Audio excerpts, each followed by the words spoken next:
Dear colleagues, let us see if a hard nucleus can be divided by Mohanta's Prechopper or not.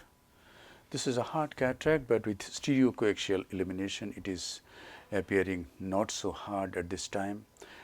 After initial steps, the capsular axis is being done. Observe that the size of the axis is about 5.75 millimeter. Yes, in hard cataracts we should do a axis which is about 5.5 to 5.75, even 6 millimeter. Nucleus management becomes good if the axis is on the larger side. Now this is a Prechopper designed by me.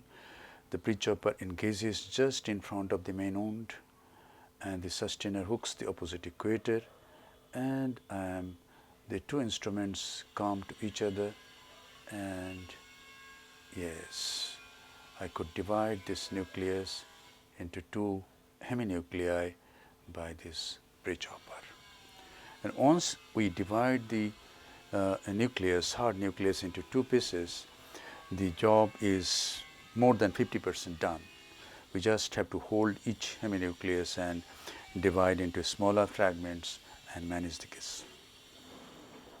Use of ultrasonic energy is much less now because we don't have to make a trench, we don't have to struggle for a few minutes to divide the nucleus. It is already done, and now each heminucleus is divided and they are emulsified.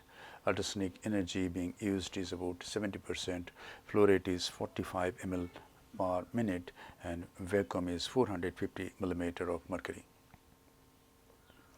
So this is a real-time video clip. By this time one heminucleus has been managed, and this is the other heminucleus.